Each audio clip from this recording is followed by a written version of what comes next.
Sitting on the back steps, Jordan watched the sun dip behind the trees, the silence louder than any argument.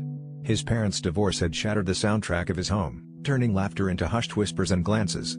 He missed the way things used to be, when Friday nights meant pizza and movies, not split weekends and awkward phone calls.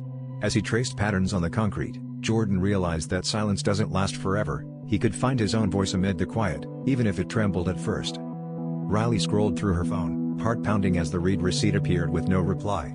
She'd confessed her feelings to her best friend, only to be met with virtual silence. The days that followed were heavy with heartbreak and doubt, each ignored message a reminder of what was lost. But as she sat in English class, Riley noticed a new strength, the courage it took to be honest, even when things didn't work out. She learned that her heart could heal, and friendships, even if changed, could still teach her about love. Ethan stood in the empty locker room, gripping his basketball jersey. He'd been cut from the varsity team, the coach's words replaying in his head, "Not this year." Disappointment burned in his chest, mingling with anger at himself and envy toward his friends. But as he watched the team practice through the gym doors, Ethan realized that rejection could be redirection. He decided to help coach the younger players, discovering a new passion that wasn't about making the shot, but building others up. Amira stared at the reflection in her bathroom mirror, hijab in hand, wrestling with her identity. At school, whispers and stares followed her, and she wondered if she could ever belong.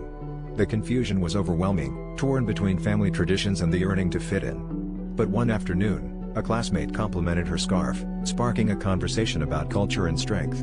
Amira felt a spark of pride, recognizing that embracing her identity was not just brave, but beautiful. Late at night, Marcus lay awake replaying the argument with his brother. Words meant to hurt had left wounds on both sides, and the guilt gnawed at him. He typed and erased apology texts, unsure how to bridge the growing distance. In the quiet, Marcus realized that love sometimes meant admitting you were wrong, and that forgiveness, of himself and his brother, could start with a single, honest conversation. Tessa sat alone at the lunch table, watching the laughter from across the room. She felt invisible, her quiet nature often mistaken for indifference. The loneliness was heavy, but she remembered the book tucked in her backpack, her escape and comfort. As she read, another student joined her, asking about the story. In that moment, Tessa understood that connections could begin in the smallest, most unexpected ways. Her silence was not emptiness, but an invitation for something new.